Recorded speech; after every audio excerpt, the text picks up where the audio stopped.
Hey guys, hello and welcome to pmclounge.com. This is Lounge Fever, a series of videos where we try to answer your questions. Question for today is, what are the risk categories of my project? How are you going to figure this out?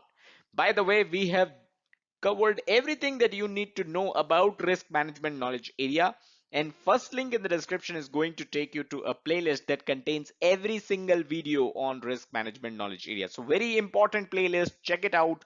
Also, second link in the description will be a playlist to every single Lounge Fever video on risk management knowledge area, answering your FAQs. So if you have any question and if we think it is going to help the larger audience too, we are going to create a video on it. So feel free to let me know your questions. All right, let's get started. Let's try to understand why you need risk categories and where can you find them. Risk categories. So why do you need them? First of all, when you are in the perform qualitative risk analysis process, you are going to categorize every single risk of your project. So you need to have certain categories where you're going to fit those risks in. Let's take a look at an example. So if you are ordering hardware for your project and you are going to order it at a time when the demand for the hardware is very high, you can foresee a risk that the delivery of the hardware might get delayed because of high demand. So this is a risk in the procurement category. So you can basically write other risks, document other risks related to procurement in the procurement category. And you do that when you're doing the perform qualitative risk analysis process.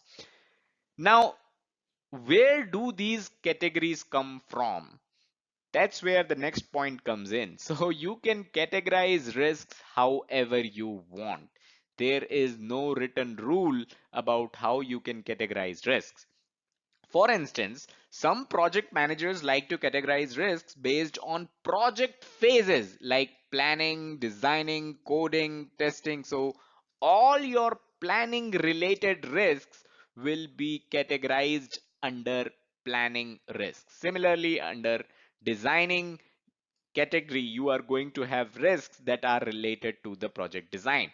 A good way to categorize risks is based on the team's comfort, right? If the team is comfortable in having risks categorized under the phases of the project, then you can do that. If the team is comfortable in categorizing risks some other way, you should follow that. So an advantage here, if you categorize risks based on the project phase, is that when you're done with planning phase of the project, that means you don't need to track every single risk under the planning category. So when you're done with planning, the planning phase of the project is over and you are on to design, then you can safely disregard or safely avoid or safely stop tracking risks that were listed under the planning category. So that is why categorizing risks is important.